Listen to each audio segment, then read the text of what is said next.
네, 여러분 안녕하십니까. 이게 전회 연속되는 건데 사실은 전회에서 어떤 문장을 가지고 어떤 표현을 가지고 제가 말씀을 드렸는가 하니 이 나이에 뭘 할 게 있어. 내가 어떻게 이 늙은 나이에 뭘 하겠어. 아니야. 뭐 이런 거.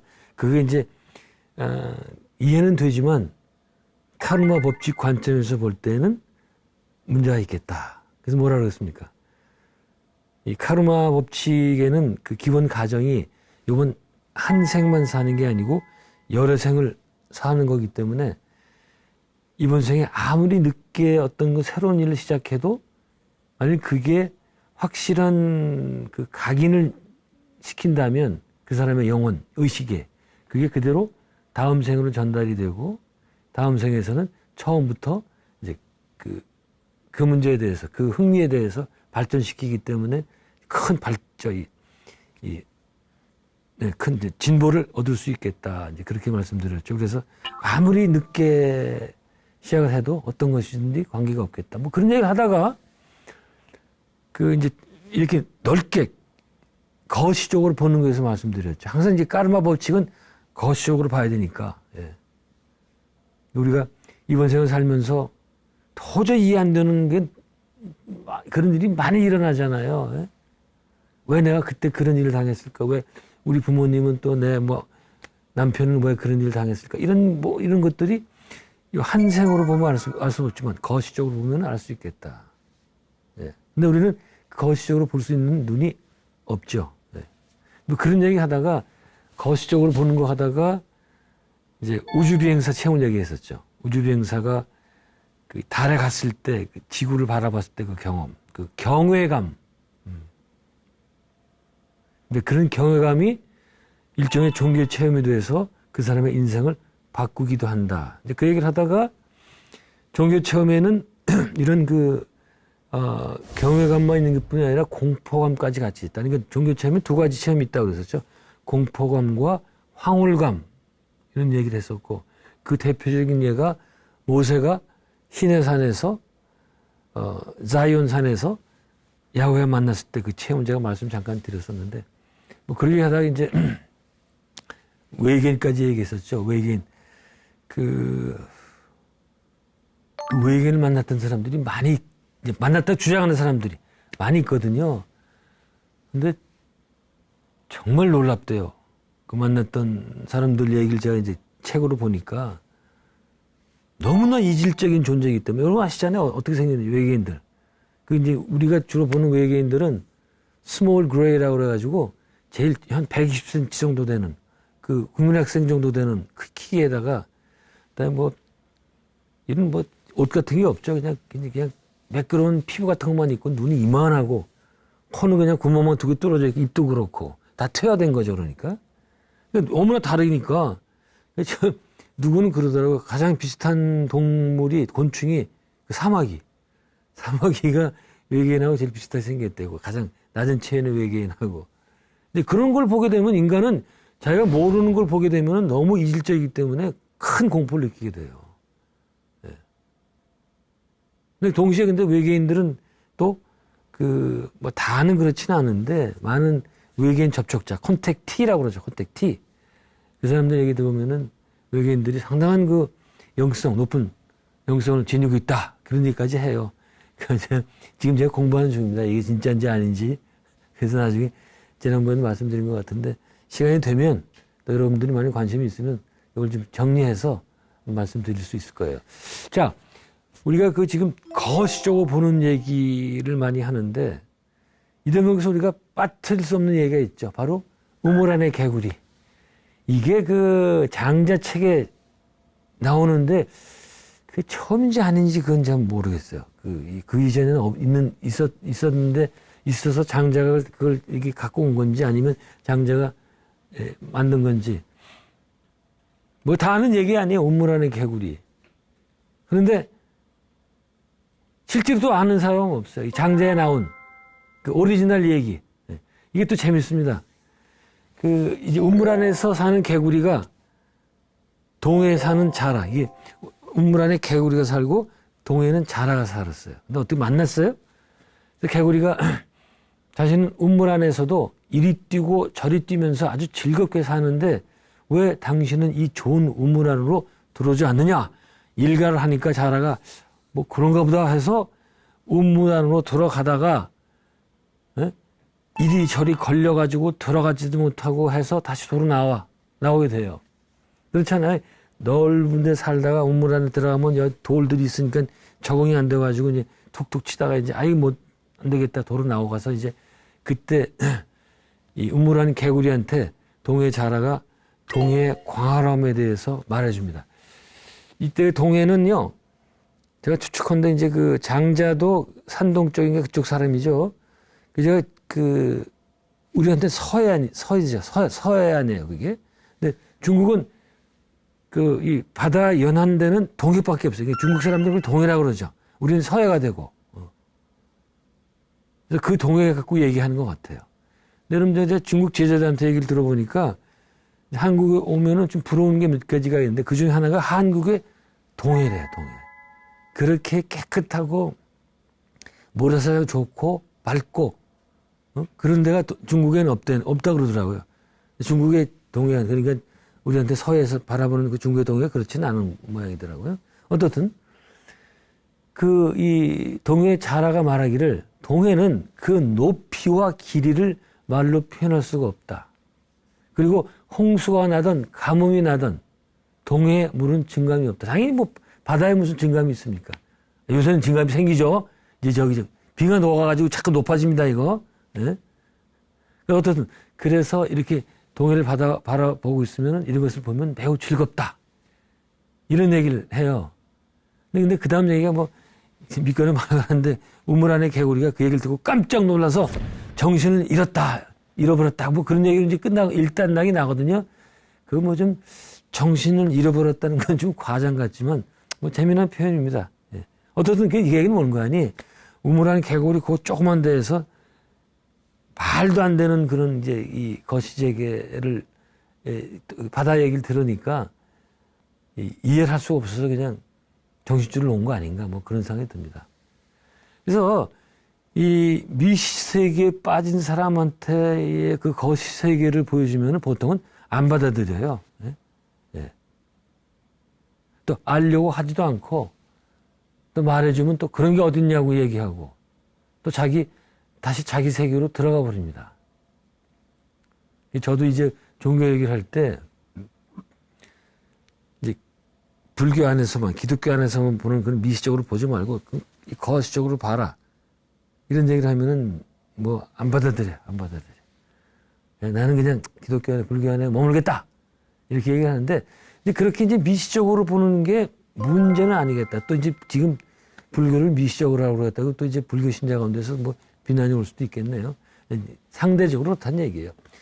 미시적으로 볼 때, 우리가 미시적으로 살 때 문제점이 있을 수도 있겠다. 왜냐면 인간이 살면서 별것 아닌 거 가지고 갈등이 많이 생길 수 있겠다.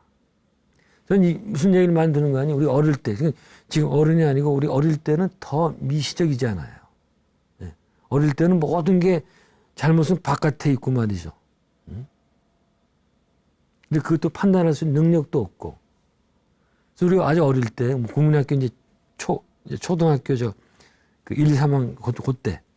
그때는 뭐 사탕이나 딱지, 뭐 인형, 뭐 옷핀 이런 거 가지고 아무것도 아닌 거 가지고 막 서로 막 싸우잖아요. 투정 부리고 말이죠. 응? 근데 그때는 정말 그래요. 그때는. 예. 그 다마치기도 한다고 그러는데 이제 구슬치기죠. 그거 가서 이제 구슬 몇 개 잃고 집에 들어오면 그냥 세상에 망하고 엉엉 울고 막 들어오고 이러잖아요. 지금 보면 뭐예요? 야, 그까지 구슬 그거 뭐다 그거 가지고 말이야.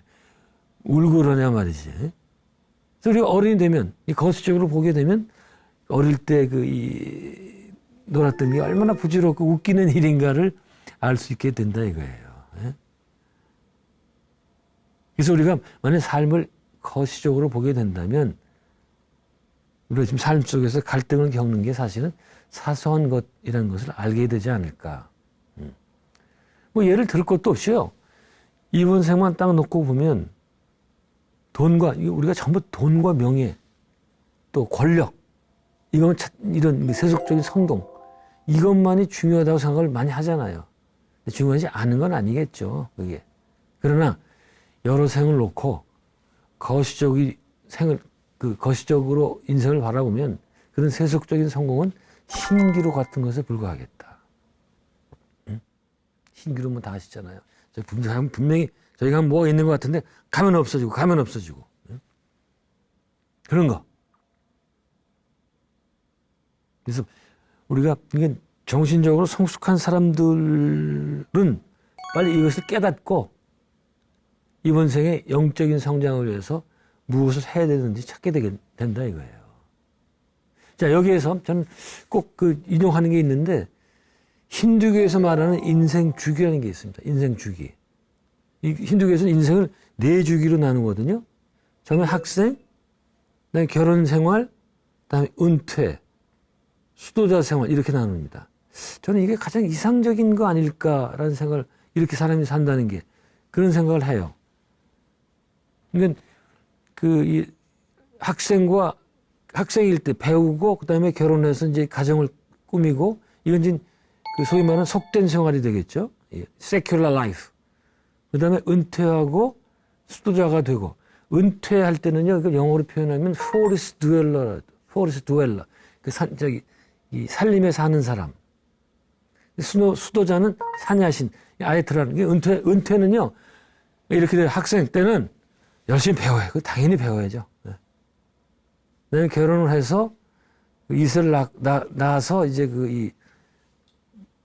이 종족 번식을 하고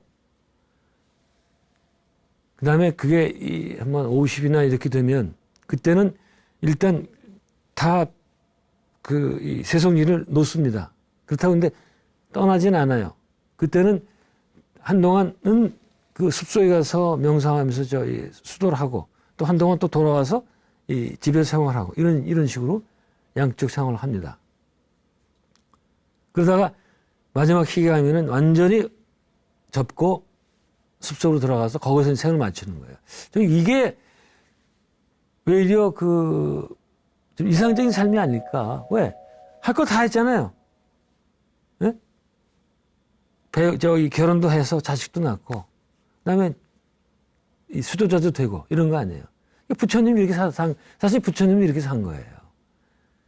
불경의 얘기는 많이 안 나오지만, 이 양반이 굉장히 공부 많이 했을 거예요. 왕자니까 아무래도. 예. 그러고 결혼했잖아요. 자식도 낳잖아요. 예? 근데 이렇게 인생의 4주기로 나눠서 사는 게 좋은데, 사실 불교는 여기를 보면 불교는 이걸 반대를 한 거예요. 왜? 결혼 안 하고서 그냥 출가해버렸잖아요. 그러니까 결혼과 은퇴 생활을 그냥 점핑해가지고 바로 수도사 생활로 들어간 거예요. 예. 그래서 힌두교 입장에서 보면 불교가 지금 문제가 있게 되는 겁니다. 예. 예. 근데 뭐 누가 맞다 이런 건 아니고, 사실은 이제 이렇게 살았다면은 불교가 인도에 들어왔을 때 문제가 불교가 중국에 들어왔을 때 문제가 없었을 텐데, 불교가 중국에 이제 서기 1세기 정도 들어왔다고 얘기를 하거든요. 정확히 어떻게 들어왔는지 몰라요. 근데 그때 이제 여러 가지 중국 문화와 중국 문명과 이제 충돌이 되어가지고 문제가 생긴 것 중 하나가 이제 저거예요. 출가하는 거.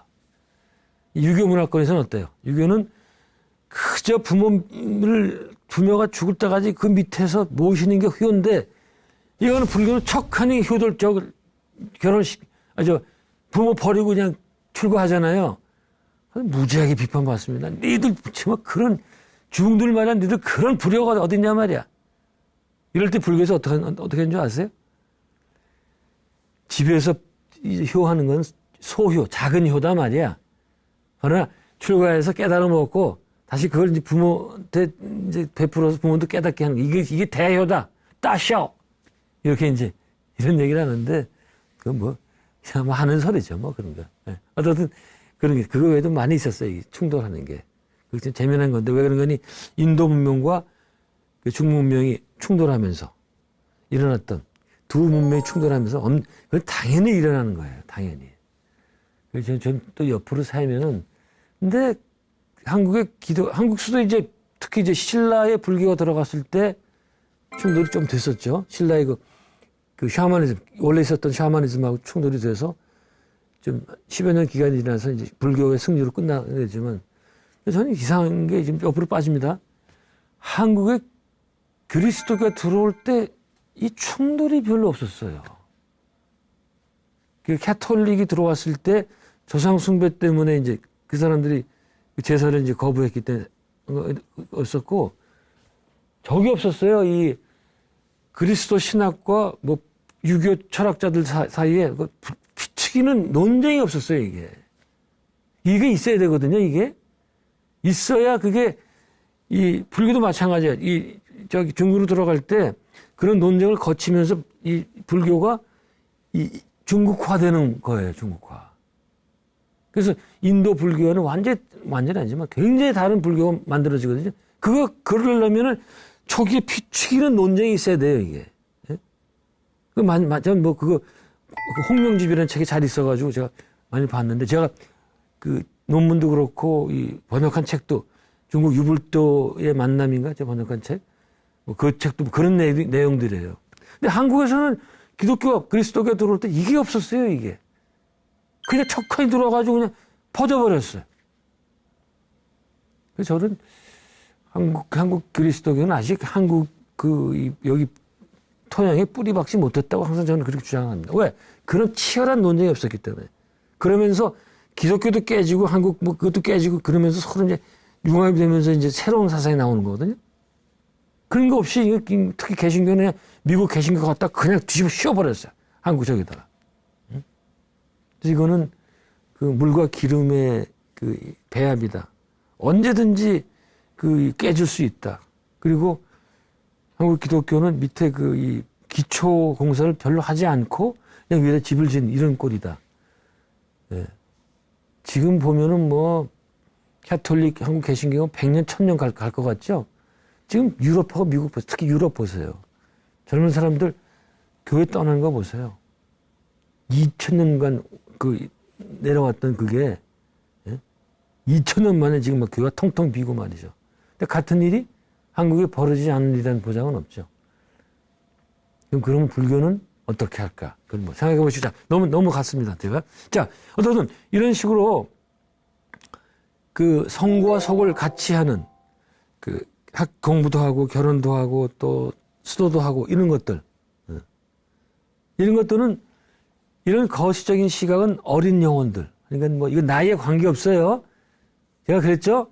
나이 많이 먹은 사람도 어린 영혼들이 있고 나이가 적어도 아주 성숙한 영혼이 있다 그랬죠. 어떤 이런 어린 영혼들한테는 얼치기 영혼들한테는 전혀 매력적이지 않다. 우리는 뭐예요? 대부분 오늘 저녁 때는 뭘 먹을까? 저도 맨날 그래. 오늘 저녁 때 뭘 맛있는 걸 먹을까? 예. 이걸 고민하는데 지금 저녁 때 뭘 먹을까를 고민하는데 무슨 여러 생을 보자고 뭐 전생도 보고 내생도 보고 예? 그런 얘기가 통할 수 있겠냐 이거예요. 예. 근데 그래도 이제 아주 소수지만은 이렇게 크게 보는 사람도 있으니까 뭐 이렇게 보자 그런 얘기입니다. 근데 아까도 또 얘기했지만 이렇게 미시적으로 사는 게 꼭 문제가 되느냐 말이에요. 응? 아까도 다시 반복이 되는 건데 일종의 반복인데 제가 그랬죠. 미시적으로 사는 게 문제는 안 되겠다. 뭐 상관없어요. 왜 장자 1장에 대붕이 날아가니까 이 매미 조그만 있는 매미 새끼나 뭐 이런 조그만 새들이 우리는 이 나무에서 저 나무 가기도 힘든데 무슨 대붕 저거 뭐 몇 개월 동안 날아다닌다? 그게 어떻게 가능하냐? 뭐 이런 얘기 하거든요. 근데 거기에 대해서 이제 대붕의 시각도 있지만 이 작은 곤충이나 작은 새의 시각도 있어요. 거기에 대해서 뭐라는 거니? 뭐 이런 곤충이나 작은 새가 뭐가 문제냐 이거예요. 그냥 거기서 자기 분수로 살면 되는 거지. 그런 시각도 있어요. 맞습니다. 틀린 거 아닙니다. 근데 문제는 이렇게 살 경우에 미시적으로 살 때 우리는 지나친 욕심과 이게 미시적으로 사는 게 욕심과 편견, 오만 등과 같은 부정적인 감정과 연결되기가 쉽겠다. 우리가 지금 길게 보면 이게 한 걸음 나그네 같은 삶이 좋다고 그랬잖아요. 왜 나그네 뭐예요? 한 걸음 뒤로 가서 객관적으로 보는 거 아니에요. 네. 그때 욕심이 덜 생기고 그리고 잘못도 덜 하게 되겠다. 근데 우리가 그렇게 안 살게 되면은 욕심 생기고 말이죠. 잘못된 시각을 갖게 되면 나쁜 까르마가 생기고, 나쁜 까르마가 생기면 어떻게 된다? 환생하는 빌미를 제공한다. 제가 그래서 우리 인간이 그 삶의 목적이 뭐냐? 여러모로 얘기할 수 있지만은 일단은 이 고통이 난무하는, 고통만이 난무하는 지구학교를 졸업하는 거다. 제가 매번 그런 얘기를 했었죠. 네. 그리고 그런데 세속적인 삶에 집착하면서 인생은 인생 한 번인데 뭐 그까짓 뭐 있어 놀다가 뭐 이런 죽기 전에 하고 싶은 거 다 해 뭐 이런 식으로 살게 되면 지구학교 졸업은 멀어지겠다. 이것도 말이죠. 이게 뭐 지구학교니 뭐 까르만 이건 모르는 사람들한테 아무 이 호소력이 없겠죠. 그러나 어떤 저는 이걸 이해하는 분들이 자꾸 말씀을 이제 하는 거예요. 자, 뭐라고 그랬어요? 이 지구학교를 졸업하기 위해서 우리가 해야 될 일은 덕을 쌓아야 되고, 선행, 착한 일, 이게 조폭, 착하게 살자. 얼마 전에 이 지방에 갔다 왔는데, 거기도 저기마다, 그 동네마다 바르게 살자 써놨더라고요. 그래서 참 내가 웃어가지고, 아니, 바르게 살자를, 그 돌의 세계에서 놀 건가. 거꾸로 보면은 얼마나 바르게 살지 않으면은 그 돌의 세계까지 놀까. 그런 생각이 들더라고요. 가령 이런 거예요. 어떤 집에 안방에 갔더니 그 부부간에는 사랑을 이런 그 표가 있다고 쳐봐요. 그 얼마나 웃깁니까? 부부간의 사랑은 당연한 건데 그걸 표로 만들어서 안방 그 벽에다 해놓으면은 누가 그럴 거 아니에요. 얼마나 저 싸우면은 저는 표가 있냐고 말이죠. 그런 겁니다.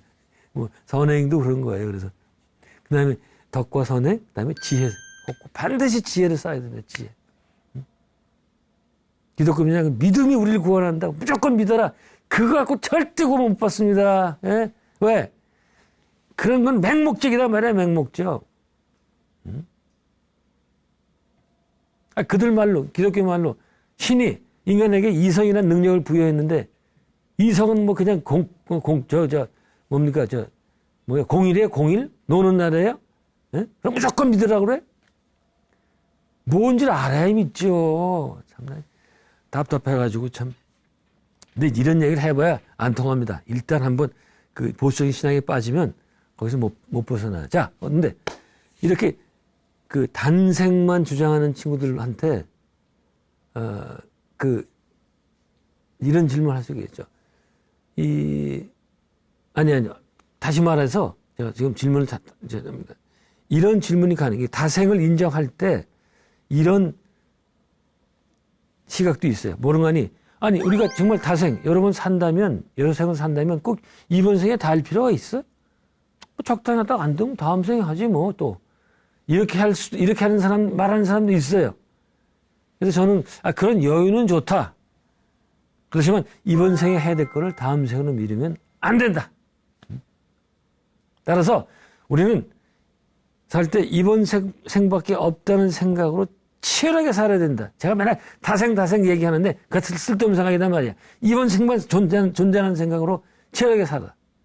그래서 저는 그래요. 머리로는 다생, 이론적으로는 다생. 그러나 몸으로는 단생, 이번 생만 있다는 그런 생각으로 비정하고 치열하게 살아야 되겠다. 그렇게 얘기합니다. 멋있지 않아요? 제가 이걸 준비하면서 제가 해놓고서 이거 괜찮을 것 같은데 그런 생각을 했어요. 머리로는 다생, 그러나 몸으로는 단생. 뭐다 몸단 이렇게 줄이면 이렇게 되겠네요. 그래서 이상하게 줄이는 게 많아가지고. 예. 그러니까 우리가 다생으로 사는 거 있잖아요. 우리에게 다생이 있는 것. 이것은 개선의 기회를 주겠다는 거지 방만해도 된다는 건 절대 아니겠다. 예? 예. 또 그 생각이 나네요. 제가 굉장히 오래전에 했던 얘기인데 어떤 미국 명상가가 했던 얘기죠. 자연이 저 위대한 이 그랜드 캐년을 만들 때 수백만 년의 그 세월을 들였는데 지구에서 가장 위대한 인간의 영혼을 완성시키기 위해서 기껏 70년, 80년, 100년 이 생으로 끝나겠냐 말이에요. 저는 거기에 뭐 한 표, 아니 100표 맞아. 몰표를 던집니다. 네? 칸트도 그랬다고 그랬잖아요. 우리가 이번 한 생만 가지고 인간이 도덕적인 완성을 한다는 것은 있을 수 없다. 우리 사는 꼬라지 보면 알잖아요. 뭐 이렇게 살아가지고 어떻게 이번 생에 그 도덕적인 완성을 합니까? 자, 어쨌든 다생이라는 것은 개선의 기후를 계속 주는 거지 게을러도 된다. 이것은 아니겠다. 그래서 여기서 더 나가서 우리의 생을 한 생으로 보지 말고 하루 단위를 봐야 된다. 이런 개념도 있어요. 너무 치열해요. 따라서 오늘밖에 존재하지 않는다는 생각으로 하루를 살면서 총력을 기울여야 된다. 이런 생각. 내일은 없다죠. No tomorrow. 그랬더니 누가 그러더라고요. No tomorrow는 뭐 하루살이 인상 아니야? 그거 하루살이 이제 내일이 없으니까. 그래서 어떤 스님이 그랬대요. 제가 뭐 대학 시절에 들었던 얘기인데 매일 이제 이 하루가 지나면 솟아내지는 해를 보면서 아, 오늘도 내가 깨닫지 못했구나. 그리고 그냥 지나가는구나. 그러면서 눈물을 흘렸다고 그러더라고요. 이게 진짜 이런 분이 있는지 없는지 모르지만 이거야말로 바로 이런 분들은 하루에 온 힘을 다해 살아. 예, 산 이런 분들이거든요. 그래서 우리는 이처럼 그 하루에 온 힘을 다해서 살아야 지구의 졸업을 당길 수 있겠다. 그렇지 않으면은 결국은 졸업은 하지만 계속 이제 졸업이 늦춰지는 거예요. 여러분들 빨리 졸업하고 싶지 않으세요? 네? 졸업하고 상급학교로. 네? 상급학교는 여보다 훨씬 좋다고 하죠? 네. 자, 여러분 판단에 맡기겠습니다. 자, 이번 장을 마무리하면서 이번 장 취지가 이 나이에 뭘 해? 이런. 여기에 딱 맞는 드라마가 있었다. 제가 한번 말씀드리는 건지 안 드리는 건지 강의를 하도 많이 해가지고 제가 헛갈리는데 제목은 나빌레라라는 그 드라마인데 뭐 기억하시는 분은 하실 거예요. TVN이라는 방송국에서 2021년 초반부에 방영한 것인데 이때 주인공이 박인환 씨가 나왔어요. 배우 박인환 씨. 이 양반이 70세로 은퇴한 우편 배달원으로 나와. 배달원. 근데 이 양반은 실화인지 아닌지 모르겠는데 평생 발레에 대해서 애틋한 꿈을 갖고 있었습니다. 드라마를 보면 결국 은퇴하고서 시작을 하게 돼요. 그래서 드라마를 저는 그냥 이 축약된 것만 봤는데 주인공과 자기 선생인 20대 청년과의 관계를 중점을 둬서 전개해 나갔다고 그러는데, 예. 저는 뭐 그건 잘 관심이 없고, 저는 이제 이 70대의 그 발레를 시작한 주인공에 대한 저는 관심이 있죠. 예. 사실 이 나이에 70세에 고도의 유연성을 요구하는 발레를 한다는 것은 말도 안 돼요. 말도 안 돼. 예? 발레가 무슨 저기 옆집 무슨 애들 장난입니까, 그게? 얼마나 어려운 춤이에요, 그게. 아, 또 발레 옆으로 빠질까요? 발레에 대해서 할 말이 많은데. 발레 사실 굉장히, 그러니까 전 발레를 보면은 서양 기독교가 느껴져요. 서양 문명과 서양 기독교가 느껴집니다. 왜? 발레 주안점이 뭐예요? 크게 볼 때 계속 위로 올라가는 거예요. 네? 자, 보세요. 여자 발레, 저 발레 무용수들이 그 발레 토슈즈를 보세요. 그 사람들은 이 까치발도 아니죠. 일자로 세우기 위해서 밑에 나무를 놓다는 말이에요. 나무. 토슈즈가 그거예요. 그래서 어떻게 하면 잠깐 더 위로 올라갈 수 있을까? 네? 그거예요. 또 남자 무용수는 공중으로 떠가지고 채공 시간이 오래 될수록 그게 잘 추는 거예요. 근데 이게 뭐냐 이거야 이게. 사실 우리가 노장사상 자연주의 입장에서 보면 굉장히 이 위태로운 자세죠. 이 발끝으로 쓴다는 게. 노자 도적경에 보면 나오거든요. 그 까치발로 하지 말아라. 왜? 자연스럽지 않기 때문에 오래 걷지 못한다. 근데 이거는 까치발도 아니라 발끝으로 서가지고 얼마나 위태롭습니까? 근데 그 이유가 뭐냐?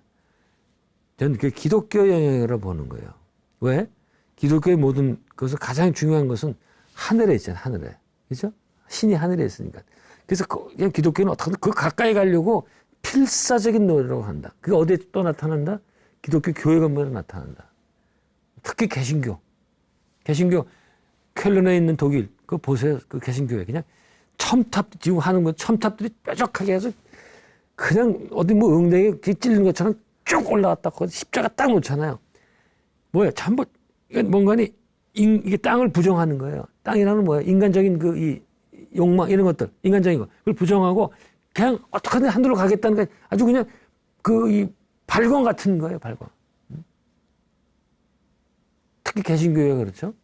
근데 그게 그리스 정교회로 가면 조금 부드러워져요. 동그래지고, 이슬람교회 가면 더 동그래지고.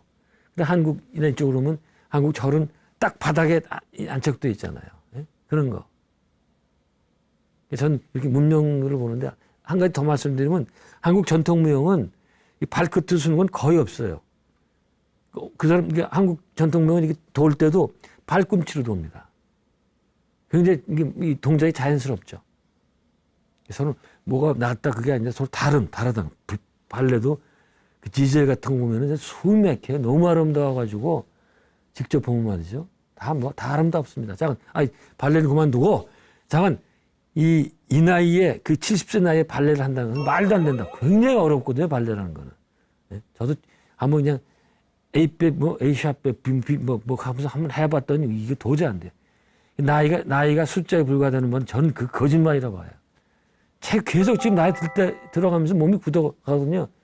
저도 뭐 한 10년 전하고 비교하면 좀 굉장히 많이 굳었어요. 그러다가 죽으면 어떻게 돼요?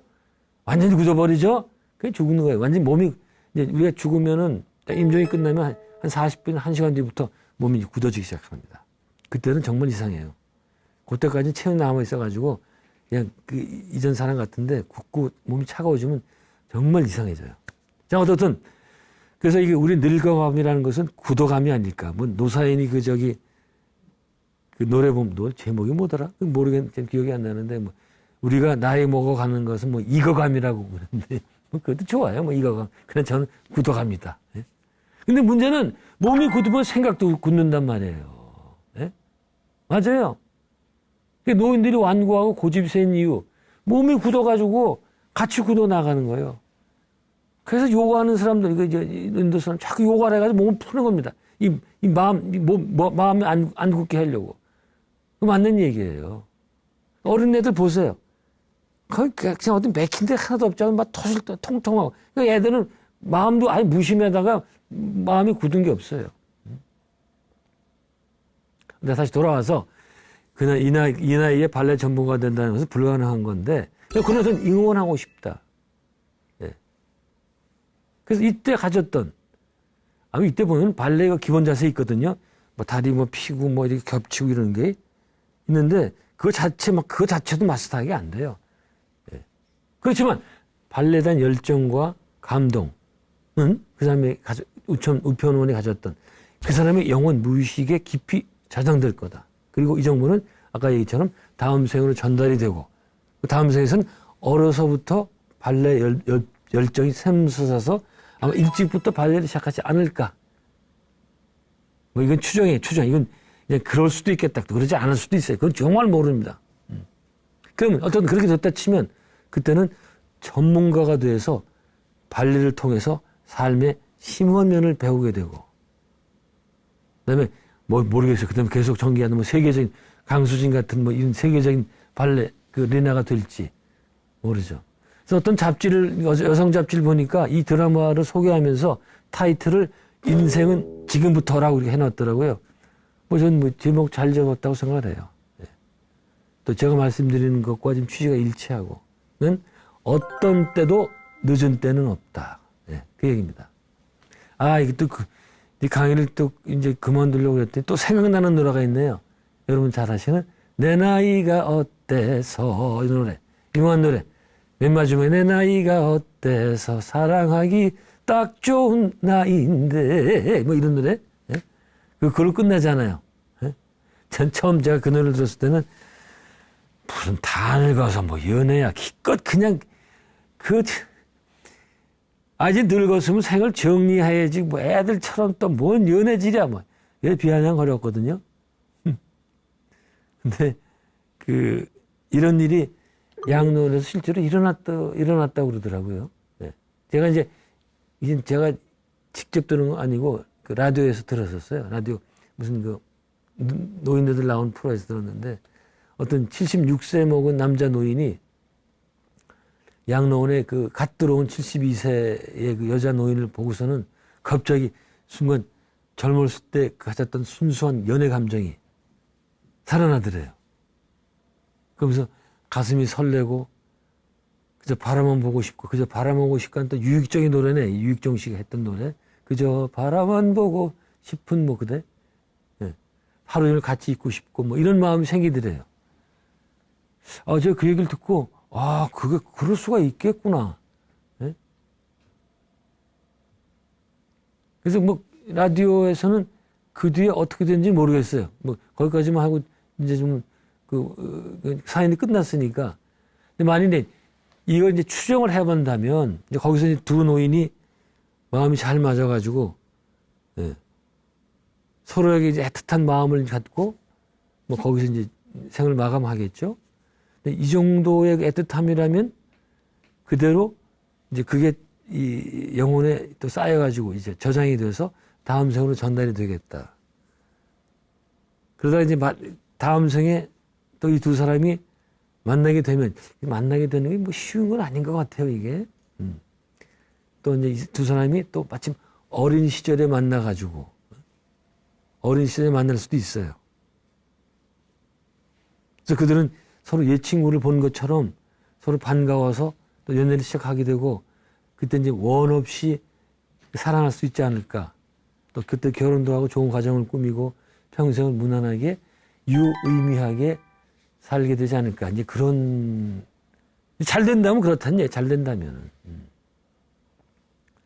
그래서 우리가 그 이제 연애를 하고 뭐 이럴 때요. 딱 보고서 그 내가 이상 속에 그렸던 그 상대를 만났다. 네? 이런 그 생각을 하면서 뭐 굉장히 그 성스럽고 신비로운 만남이라고 이렇게 얘기를 좀 하잖아요. 그래서 저는 그때마다 그거 전생에 다 이미 서로 연결이 돼 있어. 그래서 이렇게 만나게 되는 거지. 예? 그거 뭐 별로 그렇게 사실은 그 신비로운 게 가오시적으로 보면은 그렇게 신비로울 곳은 없겠다. 자, 그런 얘기를 합니다. 그럼 좀 김이 빠지죠. 예. 그래서 그때는 우연적으로 만나서 참 대단한 사건이라고 그러지만은 사실은 그 우연적인 만남에는 분명히 이전에 하나의 원인이 있겠다. 그렇게 생각을 하게 됩니다. 어쨌든 아까 이 두 사람 얘기로 들어가면은, 근데 이 사람들이 이제 아까 제가 얘기했잖아요. 다음 생에 만나서 좋은 삶을 꾸렸다. 그러면 그 사람들이 그 삶에서 성공적으로 살 수 있었던 것은 이번 생에 비록 늦은 나이지만 연애를 시작해서 아주 훌륭한 선인, 좋은 인연을 심었기 때문에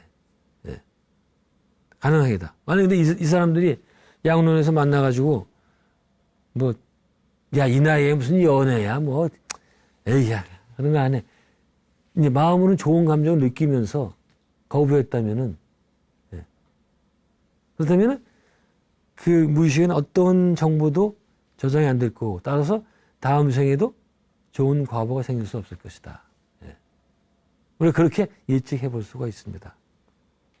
근데 그들은 이 두 노인네들은 거시적인 시각을 가졌는지 모르지만은 그런 시각을 갖고서 자신의 삶을 성공적으로 이끌 수 있었다. 자, 어쨌든 이번 강의뿐만이 아니고 이전 강의에서 그랬는데 삶을 살 때 이 미시적인 거가 틀리지는 않지만 가능한 대로 거시적으로 보자. 근데 우리가 이럴 때 우리가 거시적으로 본다는 거 여기에 동의하게 된다면 우리들은 또 여러분들은 과연 어떻게 삶을 디자인할지 굉장히 궁금해집니다.